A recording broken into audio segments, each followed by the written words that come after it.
सत श्री अकाल जी। मैं आपका दोस्त हरप्रीत, स्वागत है मेरे चैनल पे visa and travel with Harpreet. आपने बहुत सारी वीडियोस देखी होंगी, हमारी भी, कई और लोगों की वीडियोस भी देखते होंगे कि आपने वीज़ा कैसे लेना है, आपको क्या क्या डॉक्यूमेंट्स लगाने चाहिए।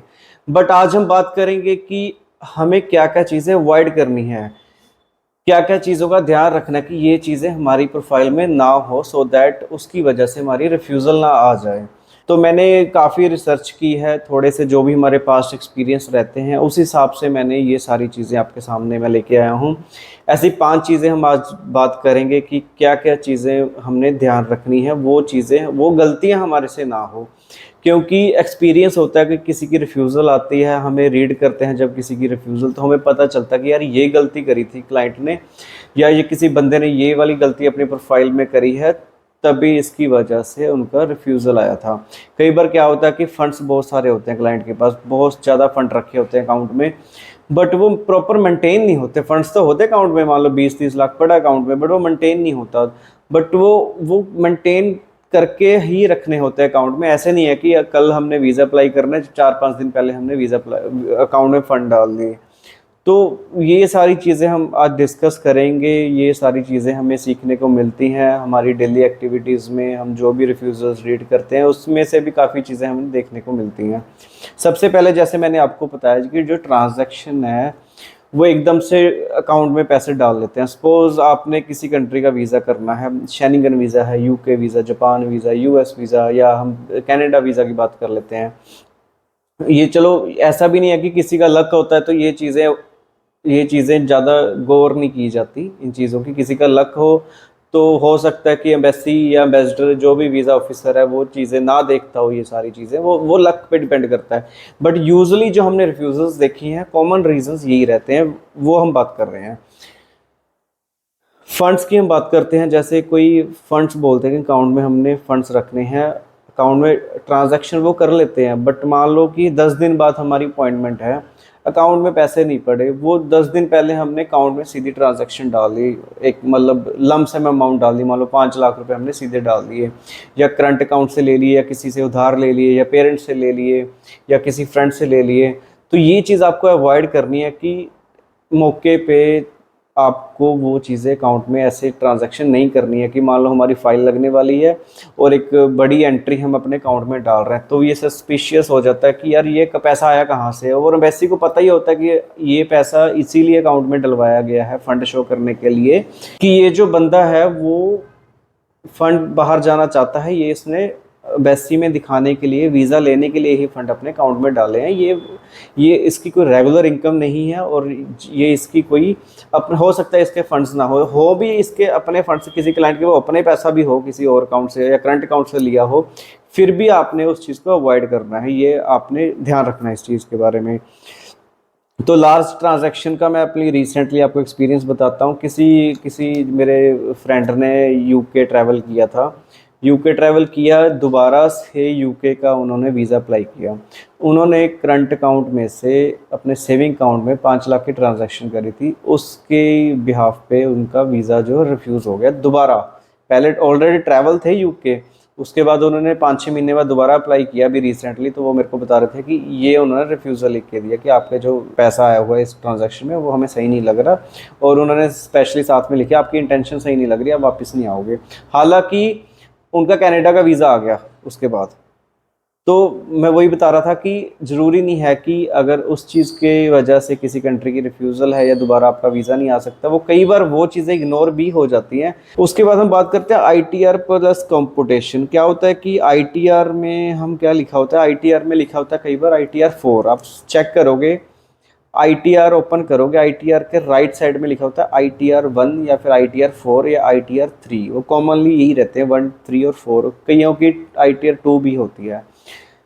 तो बंदा सैलरी ले रहा है, बट आईटीआर में लिखा हुआ आईटीआर 4, बिजनेस उनका कोई है नहीं है, क्योंकि आईटीआर 1 अगर लिखी है तो इट मीन्स वो सैलरी ले रहे हैं, बट फिल करी हुई आईटीआर 4। तो जो वीज़ा ऑफिसर है उसको ऑलरेडी पता है कि आईटीआर 4 बिजनेस वालों की होती है, तो इनका बिजनेस का प्रूफ कहाँ पे है? या तो आपका बिजनेस हो सैलरी के साथ साथ, कोई वो आपको लगाना पड़ेगा, तभी आईटीआर 4 बनती है। तो आपको ये ध्यान रखना है कि अगर आपकी सैलरी है तो आईटीआर 1 होती है, सैलरी प्लस बिजनेस है तो आईटीआर 4 होती है। अगर आपकी बिजनेस ही है तो ITR 4 होती है। तो ये सेकंड पॉइंट था। अब थर्ड पॉइंट पे आते हैं। तो इनकम है जो आपकी ITR के साथ मैच होनी चाहिए। आपकी इनकम, मान लो आपकी इनकम, एनुअल इनकम आपने रखी है 4,80,000 रुपये, आप ITR फिल कर रहे हो 4,80,000, तो इट मीन्स कि एक उसको 4,80,000 को 12 से डिवाइड करेंगे तो कितनी होती है, 40,000 हो गए पर महीने के। हर महीने 40,000 कमा रहे हो, तो 40,000 आपकी इनकम आपके अकाउंट में आनी चाहिए हर महीने। तो आपने ये चीज़ ध्यान रखनी है, वो मैच होनी चाहिए ITR के साथ। हाँ, तो आपकी कहने का मतलब है कि जो ITR के साथ जितनी इनकम है वो अकाउंट में जो पैसा आ रहा है वो उसके साथ मैच होना चाहिए कि आपकी इनकम इतनी है। कई बार क्या होता है कि CA रिपोर्ट्स आप बनवाते हो, मान लो किसी की सैलरी है 20,000 रुपये, एक साल की ITR होगी 2,40,000 की। 12 के साथ हम अगर मल्टीप्लाई करें, 12 महीने होते हैं तो 2,40,000 हो गए हैं 20,000 के हिसाब से। बट क्या होता है कि CA रिपोर्ट हम दे रहे हैं 3 करोड़ की, 4 करोड़ की। मतलब आप सोच सकते हो, अगर भाई किसी बंदे के पास 4 करोड़ की प्रॉपर्टी है, वो 20,000 रुपये कमाएगा। इतने तो वो अपना जो रेंट वगैरह होते हैं वही ले सकता है, अगर किसी की 4 करोड़ की प्रॉपर्टी हो। अगर रेंट नहीं तो किसी की एग्रीकल्चर इनकम है तो फसल भी आएगी, जे फॉर्म होंगे उनके पास कम से कम, या फिर जे फॉर्म नहीं है तो किसी को उन्होंने ठेके पे बोल देते हैं कि ठेके पे दे रखी है या गहने रखी हुई है, पंजाबी में बोल देते हैं। अगर ऐसा कुछ है तो उसका कोई एग्रीमेंट हुआ होगा। तो ओवर नेटवर्थ दिखानी भी गलत होती है कई बार। मान लो मैं 20,000 कमा रहा हूँ, मेरे पास 5 करोड़ की प्रॉपर्टी मैंने CA रिपोर्ट बना के लगाई हुई है एम्बेसी में, तो एम्बेसी को ऑब्वियस है कि यार वो कहीं ना कहीं डाउट करेंगे ना, चाहे आपके पास एक्चुअल में 5 करोड़ की प्रॉपर्टी है, इसमें नो डाउट कि आपके पास नहीं हो सकती, या 1 करोड़ की या 1.5 करोड़ की ऐसे लिख देते हैं लोग, है ना, काफ़ी मतलब होता है। बट आपने कोशिश करनी है यार, जितनी आपकी इनकम है उस हिसाब से मतलब जेन्युइन लगे। जो इसमें कोई हार्ड एंड फास्ट रूल नहीं है कि आपको इतनी ही प्रॉपर्टी दिखानी है, इससे कम ही दिखानी है, ऐसा कुछ नहीं है। बट इस चीज़ का आपने ध्यान रखना है कि यार वो जो जो आप फाइल ओवरऑल प्रेजेंट कर रहे हैं उसके ऊपर कोई इफेक्ट ना आए। तो वो चीज़ आपने ध्यान रखना है। ओवरऑल जो क्रेडिबिलिटी होती है फाइल की वो ख़राब हो जाती है इस चीज़ से। उसके बाद है कि अगर आप वीज़ा अप्लाई करते हो, टूरिस्ट वीज़ा, टूरिस्ट वीज़ा में क्या रहता है, अगर आप किसी भी कंट्री का वीज़ा अप्लाई करते हो आपको गैप रखना चाहिए अपने ट्रैवल प्लान में। सपोज़ मैं 1 तारीख को फ़ाइल लगा रहा हूँ एम्बेसी में, तो 16 तारीख को मेरा ट्रैवल प्लान होना चाहिए, 16 से पहले नहीं होना चाहिए। आपको कम से कम 15 दिन का ट्रैवल प्लान का गैप रखना चाहिए जब भी आपने वीज़ा लेना है एम्बेसी से। कई बार क्या होता है कि 1 तारीख को फ़ाइल लगा रहे हैं और हमने लिखा होता है कि हमने 10 तारीख को अपनी जो ट्रैवल प्लान है, हमारी ट्रैवल हमने डेट्स रखी हैं 10 तारीख को घूमने जाएंगे, वो 9-10 दिन का फ़र्क रह जाता है सिर्फ एम्बेसी की वीज़ा अप्लाई करने में, बायोमेट्रिक्स में और ट्रैवल प्लान में। तो इसकी वजह से भी रिफ्यूज़ल आ जाती है।